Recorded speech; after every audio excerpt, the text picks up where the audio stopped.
2 inches of beer on the ground. Like in like there's like one area where it kind of like pooled. It was like it was like real. It was brutal. That's awesome. That's awesome. It's kind of like the episode, or like the scene that flashes after the hangover. Like like when they wake up, they're like, there's like a chicken walking around, and like you're like, how's a full size penguin in the room? Or something? Exactly. There was a tiger in the bathroom, for sure. Exactly. And then we had to load up.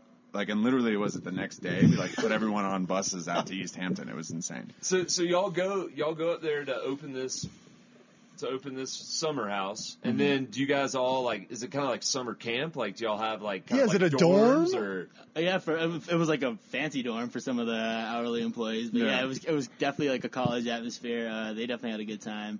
For us, we had our nice little cozier houses, kind of get away from the city a little bit. But yeah, it was definitely a dorm environment. That's dope as shit. But it was fun. They had a good time. And so the same thing applies. And I was going to kind of segue from the summer house into the winter. So y'all ship these, I guess, on planes. Y'all bring y'all's team out and then throw them up kind of like in the employee housing would be around here, but a little bit nicer. Same concept. Yeah, effectively. There's like kind of some condos in Aspen. There's some.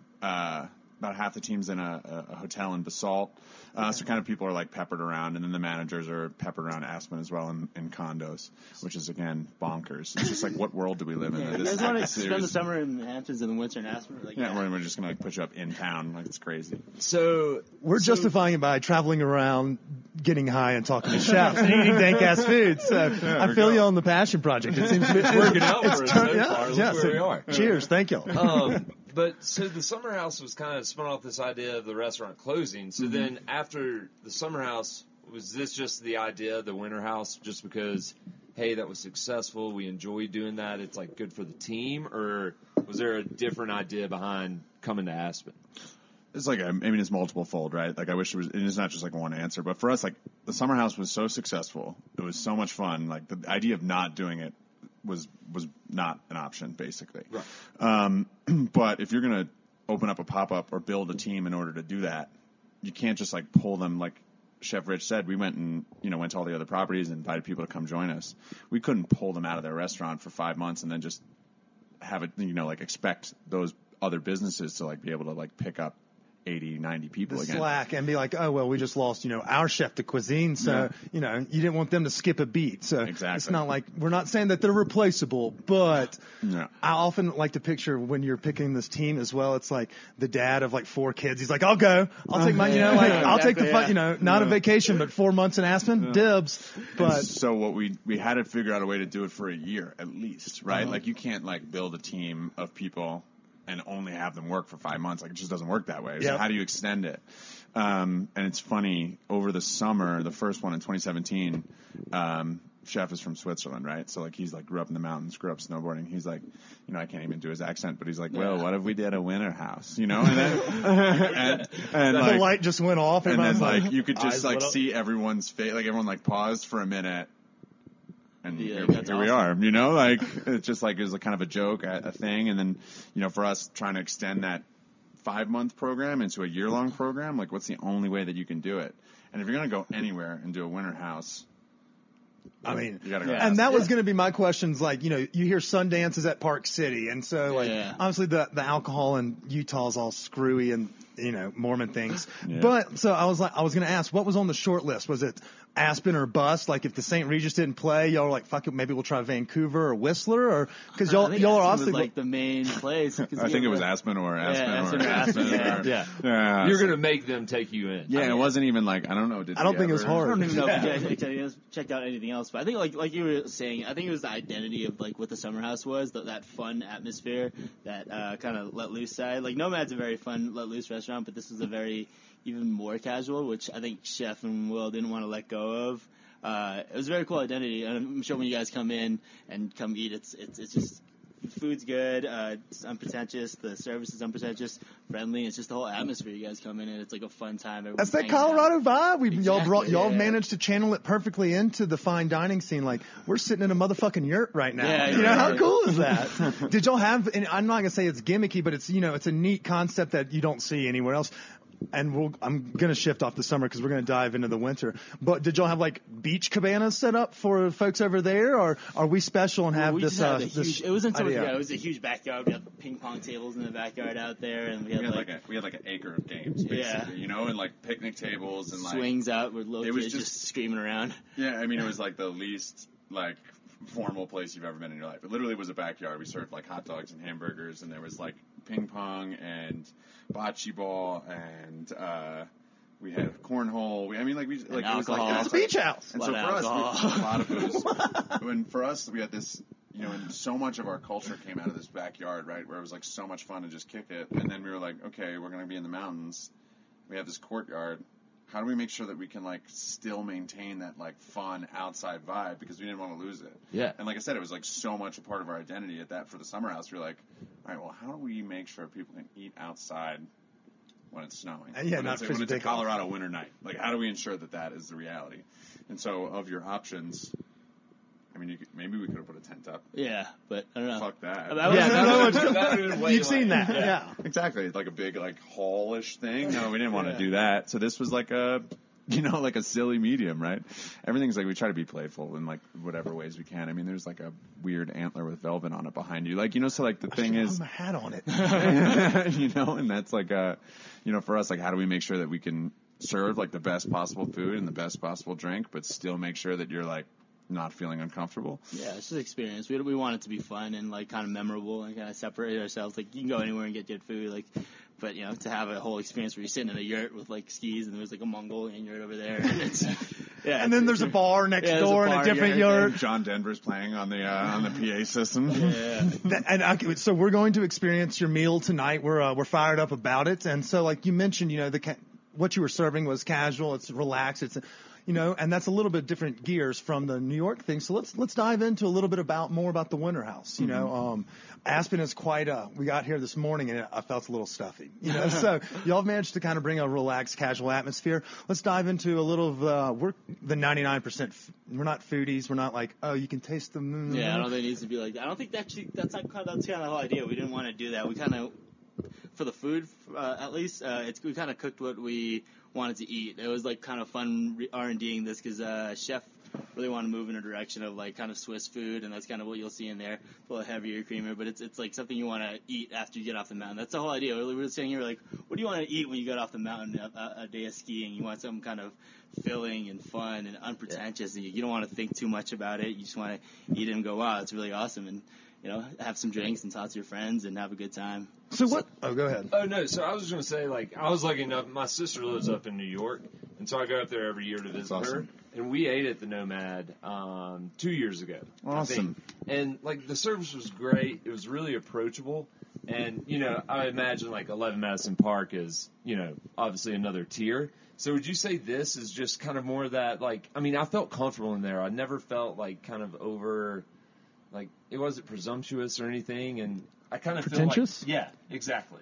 Could try that. I feel like that is, it's y'all mentioned, like, you've made it casual and, like, what would be considered, like, almost a New York City, like, where people are walking around, like...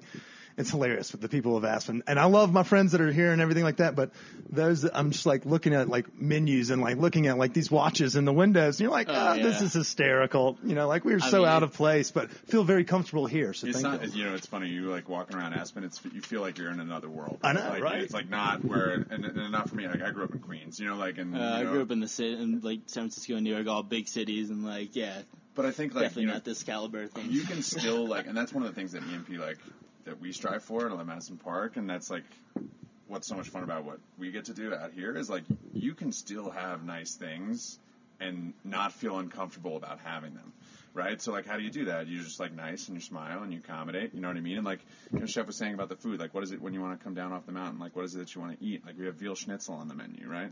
What is Swiss food? Like you don't usually hear that as a genre, and you mentioned you kind of channeled a Swiss background. Fondue, there's fuck yeah, I love cheese. Yeah, exactly. Stroganoff, there's like like chicken with cream and mushrooms. It's we have like the schnitzel, roasty, spätzle. It's a big kind of like melting pot. speaking of fondue, but it's like a big melting pot of well played, nice. Germany, France, and Italy. It's like a lot of different kind of flavors coming together, but a lot of the food we're doing is a little bit more German influence. It's that's where it kind of borders the mountain area, and yeah. So I hope that's right. Geography hell school, yeah. not good. Yeah. Again, schools, me and you. That wasn't our jam. When you guys were working on this menu or doing like the R&D, do you like work with Chef Daniel to kind of do that, and like do you work with Will to kind of gauge the hospitality aspect, or? I mean, it's twofold. I mean, like, how many tastings did you guys do? Yeah, I mean, we had to do a bunch of tests. What he does is he kind of gives us a guideline. Obviously, he has a lot of focuses on different restaurants, so to create so many menus for different restaurants is challenging for him. But he has us as a team. He gives us a guideline, and he kind of gives us his vision, and we try our best to execute it. Sometimes it doesn't go well, and that it sucks when that happens. But obviously, it's a learning experience. In the words of Bob Ross, it's a happy mistake. So exactly. Oh, wow, this is delicious. It's not necessarily what we're going for. Let's get back to the table. Exactly, yeah. Can't and it's that. fun. It's like, you just mess around with food, and you get to, we just kind of put up some different things. We use Google a little bit and trying to figure out exactly different visions and our past experiences, and that's what we kind of do. And it's playful. You get to like taste different things and try new things, and then in the process of like what gets ultimately put up in front of Chef. Chef Rich will have done like 15 different versions of all these things prior to ever getting there. And in the dining room, it's a little bit different, right? Like we make different decisions, and there's no like way to test it, right? Effectively. So like the only way the only way until you're like there with guests in the dining room, you have like no way of doing whatever, figuring it out.